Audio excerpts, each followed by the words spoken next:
Day. In this edition, we're reflecting on China's 1, then 2, and now newly announced 3 child policy. As a China correspondent a few years ago, I spent most of my time with those who'd grown up as only children. They were all aware of the immense pressures on them. In particular, they all found that picking the right partner as an adult was hugely difficult, since both families, each with only a single child to invest in, felt unable to tolerate anything less than utter perfection. Well, the Communist Party has now decided that this pressure, created, of course, by the party itself, now has to be eased. It needs more workers to replace an aging population. Let's bring in the BBC's China media analyst, Kerry Allen. Hi, Kerry. Hi, James. This policy comes in after new census data. What do the figures show? Yes, so we saw the census data in early May, which showed that China now had the slowest population growth that it had had in decades. It showed that the number of babies that were born last year, there were only 12 million, which compared to 5 years earlier, there were 18 million. And this in itself is the lowest number of births that have been recorded since the 1960s. So everybody in China knew at this point that births were slowing down, and there is the expectation that by next year, China's population is going to shrink. So it's now 1.4 billion. It's going to get smaller. Will couples follow the advice and have 3 kids? No. No? Basically. Why not? No. Well, I remember back in 2016 when the 2-child policy was announced, I expected there might be enthusiasm because it was so controversial, the 1-child policy. It was in place for 3 decades. But China's changed a lot since the 1970s. I mean, nowadays, it's very difficult being a young Chinese person, much as it's very difficult being a young person anywhere. Things are more expensive, housing's expensive.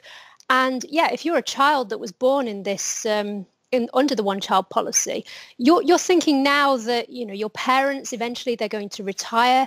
If you've not got any siblings, you're going to be looking after them. If you're a woman, you're going to be looking after a house as well, largely, because there's still this stereotype that women need to do more in the house. And then, yeah, have children and a job on top of this. It's huge demand for any young Chinese person to have. There's a lot of responsibility now for young Chinese people. There are other countries in East Asia which offer incentives to couples to have more children. South Korea, Japan, Singapore famously had tea parties to try to encourage people to meet and get married and have lots of kids. Might the Chinese Communist Party throw in incentives to try to change the pressures that you've just been talking about? It will have to. And this has been a big talking point today, that people are saying, yeah, largely that they don't want they don't want 1 child, let alone 2, let alone 3. They're saying that there are a number of questions that the government needs to address first. I mean, childcare in itself is expensive. Also, a lot of people, particularly women, understand that there is employment discrimination because with the labour market shrinking, with more people retiring, you've got a situation where there are fewer people working. And because of that, if somebody goes on maternity leave, that creates a problem because you've got one less person and it's very difficult to fill in behind them nowadays. So, yeah, people are saying that there needs to be these incentives. We don't know what they're going to be yet, but this is a big talking point. People are saying that this has been announced, but these incentives need to come in beforehand. Kerry, let's hear some views from women in Shanghai who spoke to the Reuters news agency. We've translated their words from Mandarin. 有条件可以多生，那像比方说年轻人要买房。 If there are conditions, then we'd have more kids. Nowadays, young people have to buy a house. This amount of pressure is already huge. And then you have to consider the cost of the child's education. I think this sort of policy will be difficult to implement. 大多数抚养孩子都是女生占的大多数。 It's mostly women bearing the responsibility of raising children. And this society hasn't provided women with much support. So actually, if men could do more to raise the child, or if families could give more consideration for women who had just had children, actually a lot of women would be able to have a second child. Because it would be a bit better if a child had siblings. But thinking of the big picture, realistically, I don't want to have a second child. And a third is even more impossible. Kerry, does this tally with what you've been seeing online? Oh, absolutely, yes. But I've also been seeing quite a lot of censorship. So this morning when I heard about the news, I was looking on People's Daily and CCTV, which are the big outlets in China. They've got tens of millions of followers. And there were clearly, I mean, you could see these posts. They said they had thousands of comments, but comments were temporarily unavailable to view, which is often the case with censorship. At the same time, though, I mean, this was a huge talking point this morning. There were hundreds of thousands of people talking about this on smaller outlets, and hashtags related to the three-child policy were really racking up. But yeah, it was very difficult to find support. I mean, I saw polls where people were being asked, thousands of people were responding to them, do you support this policy? Would you consider having a third child? And I mean, one of these polls, it had 7,000 people voting. 5,000 plus people said not even considering it. Only about 400 said that they supported it. Let's look at some of the economic reasons. Yu Sui is a journalist for the Economist Intelligence Unit in Beijing. She sees economic reasons as the driving force behind the declining birth rate. The majority of the reason is because of the economic reason, because China see the number of new births contract by nearly 20% last year. I think we do see that marriage rate slow down quite rapidly. However, it's just because the younger generations are delaying their time of getting married and also having their first child.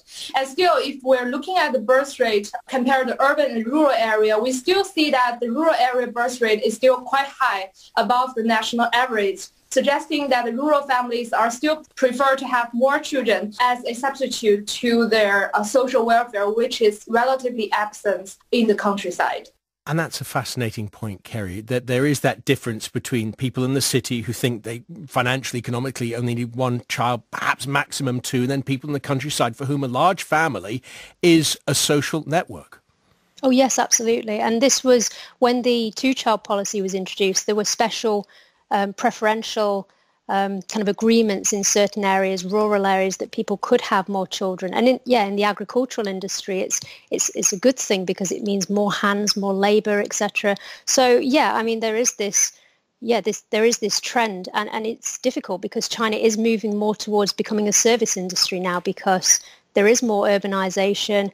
China's been developing second and third tier cities. And it's very, very rapidly developed. But at the same time, China does want to maintain a grip on its it can't just relax the whole thing and say that people can have as many children as it wants because of things like pollution and, consumption and these kind of, looking at the environment and some of these big problems that we're now thinking more towards. So there's no way for a rural family to think, we might need 4, 5, 6 children to look after a farm, or will officials from the Communist Party still visit them and count heads and say, you're more than 3? They will probably be kinder about it. They probably won't be as strict. I mean, there have been, in the past, it's very much been the case that people are going to be fined. But this population problem is really falling off a cliff. I mean, I've seen data suggesting that by 2035, more than a quarter of China's population will be over the age of 60. And that's a time when people are retiring. So, a quarter of the population retired. China's hoping to bring in people from overseas to, start working in the industry. But it can only go so far because, it's crucial to the communist power to have Chinese people, at the forefront of this. It's pretty basic. Yeah. You need a population, and you need a population that can work. Kerry Allen, thank you.